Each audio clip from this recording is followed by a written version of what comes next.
Hey guys, it's Dwight. I'm back for another painting today on Friday.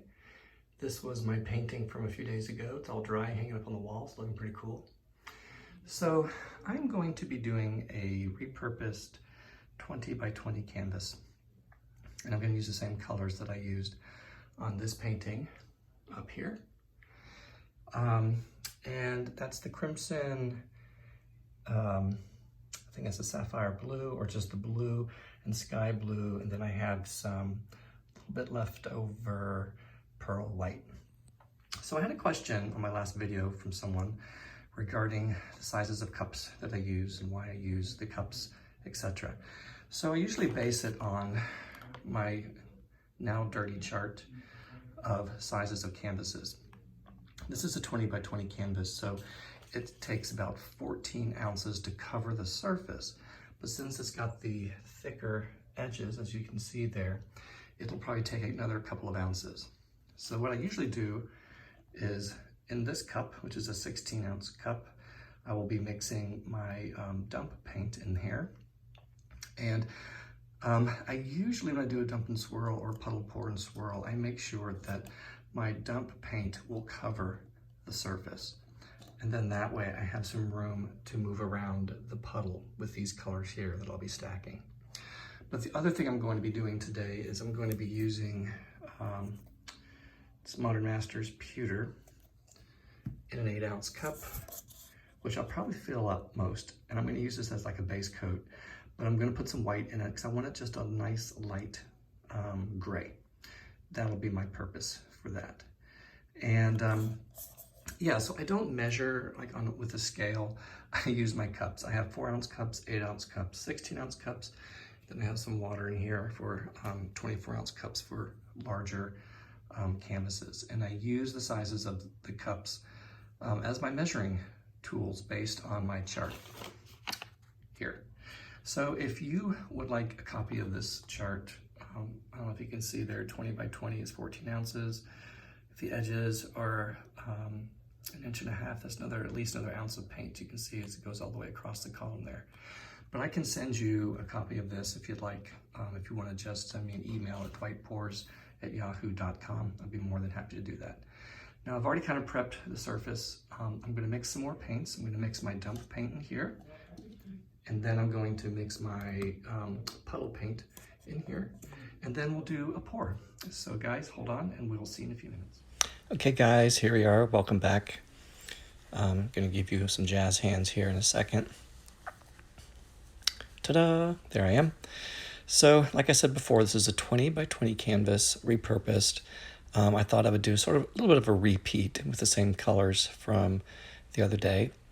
But I did mix the pewter with some white, and I got this sort of, it looks on the screen here a little muddy, but it's supposed to be a light gray. And so I've learned over the years in doing these type of pours that if you have a thinner base underneath, you're going to get a lot of cells. At least that's been my experience. So I was sort of trying to go for that today to see if some of the silver would pop through some of the other colors. I didn't cover the entire canvas. That was almost 8 ounces. I sort of wanted to do like I did last time, start at one end and have some negative space down at the bottom. So this is that crimson. It's actually a pretty color, and I just want that as a base color to be sort of the darker color. I use the white pearl in between my layers typically to hopefully bring out the color of the color I pour on top, because if you're using black as a dump paint, then what ends up happening is sometimes it can drown out the colors. So a little bit of white doesn't hurt between the layers. It also depends on the paints. I think if you're using extreme sheen, it doesn't matter because extreme sheen has a life of its own and it'll take over. So here I am putting a bit more pearl white on top of that, and then I'm going to add the sky blue on top of that. And there we go, sky blue.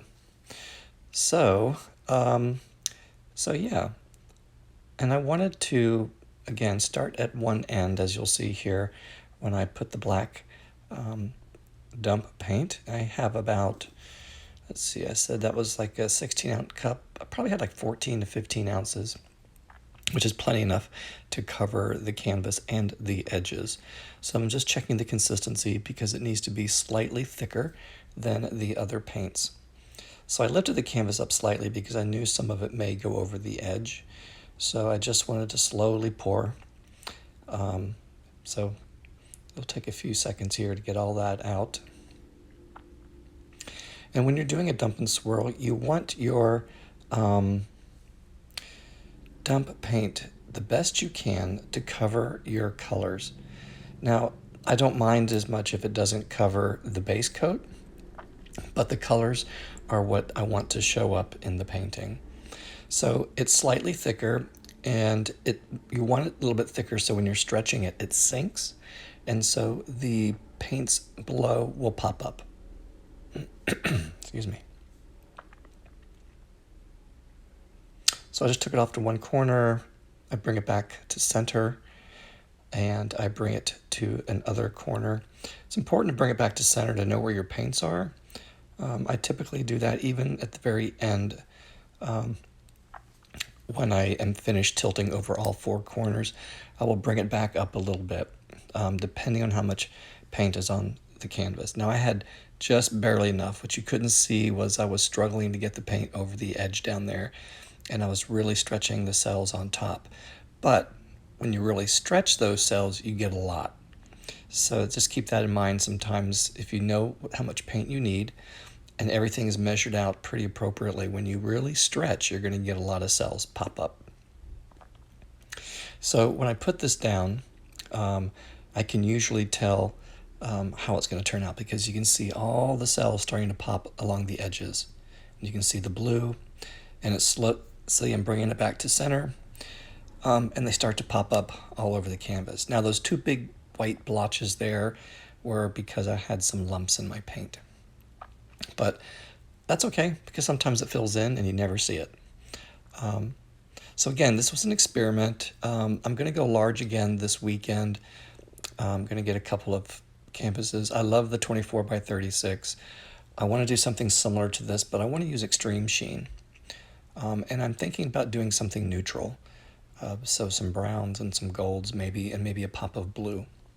So that's about it for now. I'm going to stop talking and let you guys watch the rest of this. There's going to be a little bit of a time lapse right after this, and then the final walkthrough. Okay, guys, take care.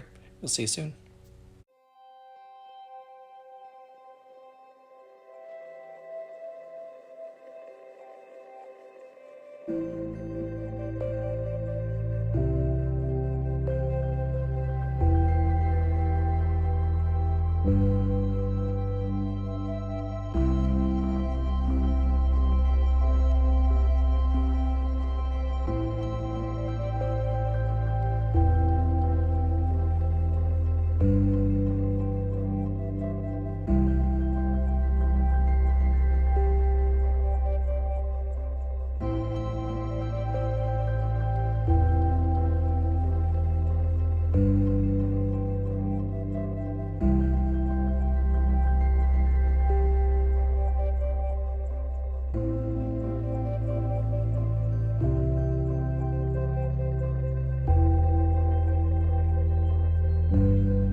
Okay guys, here you are, the final results.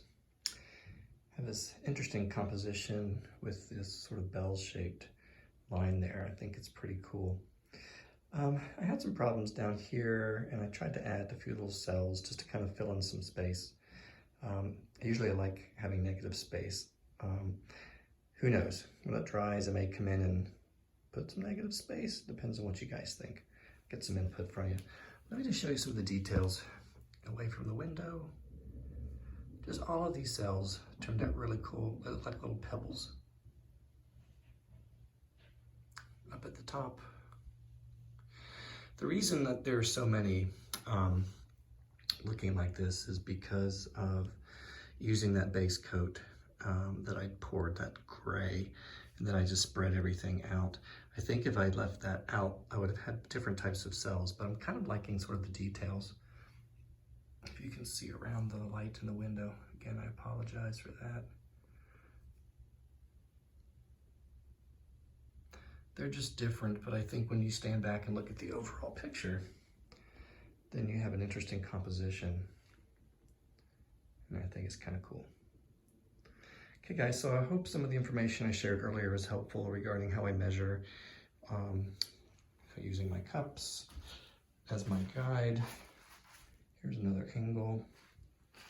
You were watching it on the screen, it was upside down like this. I'm just using an old canvas, testing my formulas out. I like these on larger canvases, so I think, I'm gonna go bigger next time and see what we kind of come up with. It's pretty busy in that corner. There you go. That's a better picture than some of the sparseness down in there. Okay guys, you have a great rest of the day and a good start to the weekend. And yeah, we'll see you soon.